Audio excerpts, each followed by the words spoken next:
Do you believe that a secret can change everything? I lived an intense, forbidden story, full of consequences. He looked at me in a way that no one else had ever looked at me. Between furtive and forbidden glances, we crossed a line from which there was no turning back. But what began as desire ended in hurt and separation. Do you want to know how it all happened? And why he never forgave me? Stay with me, because this story will keep you hooked, from beginning to end. Before that, make sure you're already subscribed to the channel so you don't miss any of our stories. I was in the kitchen, preparing breakfast, with the smell of fresh bread and coffee filling the air, when I heard soft footsteps behind me. They were so light that they almost went unnoticed, but enough for me to know that I was no longer alone. I turned around calmly and came face to face with Pedro, my husband's son. He was standing there with his hands in his pockets, looking a little uncomfortable, but his gaze, it was deep, intense, as if he was trying to see every little bit of what I felt. That feeling took me by surprise. "Good morning," he said, with a smile that was both shy and sincere. "Good morning," I replied, trying to keep my voice steady, even though my heart was beating like I had just run a marathon. Meanwhile, I continued with what I was doing. I went to the cupboard to get a glass, but at the exact moment I reached out my hand, Pedro did the same. Our fingers touched, just for an instant, but it felt like an electric current had passed between us. That feeling made time stand still for a few seconds. I looked up, and his eyes were fixed on me. It was as if, in that brief meeting of eyes, there was an entire conversation happening without a single word being said.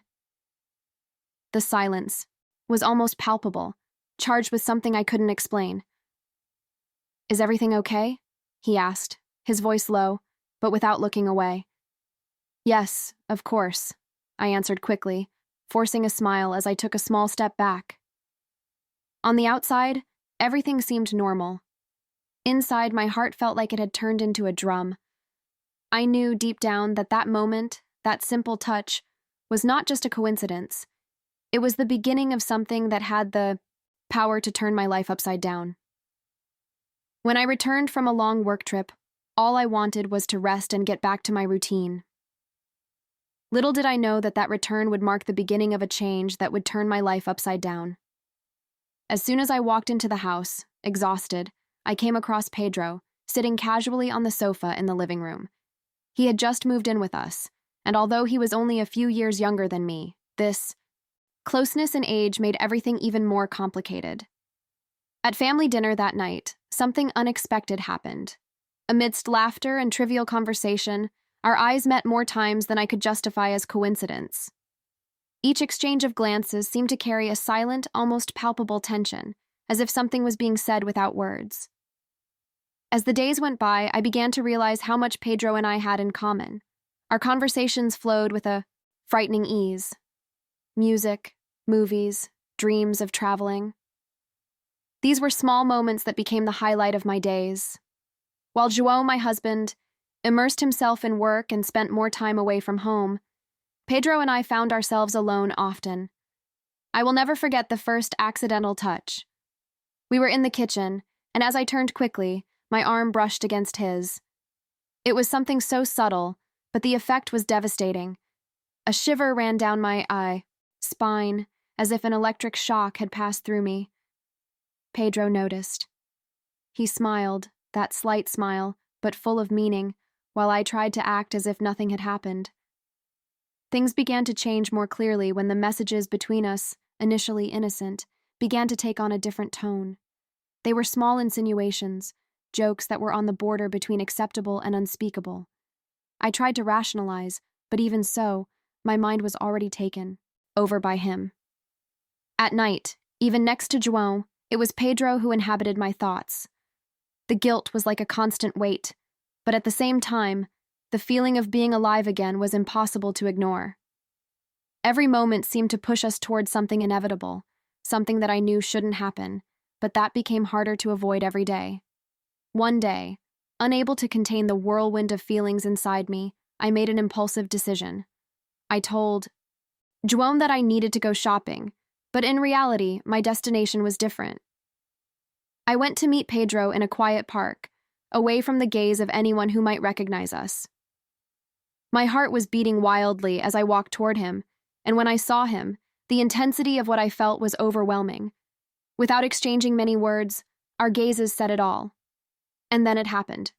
We kissed. It was a passionate kiss, full of everything we had repressed for weeks. At that moment, nothing else mattered. The park, the weather, or the consequences. The desire we carried overflowed, and it seemed impossible to go back. Almost without thinking, we decided to go to a place where we could give ourselves completely. We found a discreet motel, and when we entered, the tension between us was almost tangible. That night, we gave ourselves to each other in such an intense way that it seemed like the world had stopped. Every touch, every look was filled with passion and a sense of freedom I had never experienced before. For the first time, I felt completely alive. But at dawn, reality came back with full force. The weight of guilt settled over me like a shadow, making it hard to even breathe. As we said goodbye, a mixture of remorse and confusion took over me. Going back home was a huge challenge. Opening the door and facing João, pretending that everything was normal, was like carrying a secret that grew bigger by the second. Despite the guilt, there was something inside me that couldn't erase that night from my memory. The line that should never have been crossed was now right behind us, and I knew that nothing would ever be the same again. Pedro had a bold idea: to spend a weekend out of town, away from everything and everyone. The proposal seemed risky, but deep down, irresistible. I made up a no excuse for João, saying that it would be a work trip. It was a well-rehearsed lie, but my heart wouldn't stop racing with fear of being discovered. On Friday, with my suitcase in the trunk, Pedro was waiting for me on the corner. As soon as I got into the car, the silence between us was filled with tension, but it didn't take long for it to turn into something more intense. The road seemed like the prelude to something that was about to explode. In the hotel, away from the eyes of acquaintances, we gave ourselves completely. Every touch, every kiss felt like we were burning inside, as if the world outside didn't exist. It was pure intensity, a mix of passion and desire that seemed infinite. During the day, we walked around the city like two ordinary tourists, but always attentive, taking care not to be recognized. Every second together felt stolen, but at the same time, so right. However, as the weekend drew to a close, reality began to weigh on my shoulders. That perfect bubble we had created couldn't last forever, and I knew it. On the last day, as we were packing our things, Pedro turned to me with a determined look. "Why don't we be together for real?"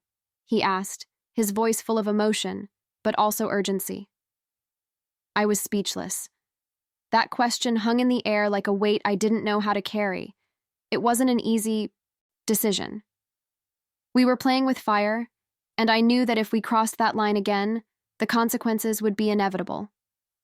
The trip back was silent, each of us lost in our own thoughts. Pedro wanted an answer, but inside me, the doubts were greater than any certainty. What we had experienced that weekend was magical, but it was also a reality that I didn't know if I could bear. Back to my routine, the guilt seemed to grow stronger every day. It was like carrying an invisible weight that was slowly suffocating me. João, always so busy with work, began to notice my constant distractions and frequent excuses to go out. His lingering looks and subtle questions showed that something wasn't going unnoticed. Meanwhile, Pedro became more impatient, demanding a clear decision. Either I left João and stayed with him, or everything between us would come to an end.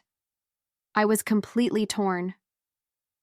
On one side, there was João, with whom I had a stable, secure, but predictable life. On the other, Pedro, who brought an overwhelming, almost maddening passion, but also full of uncertainty. It was like being in the middle of a storm, not knowing where to run.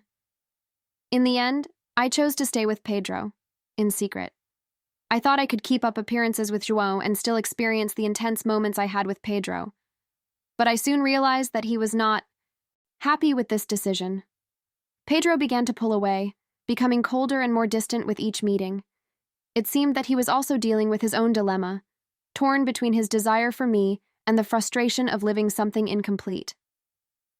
So he asked for one last meeting, at our house.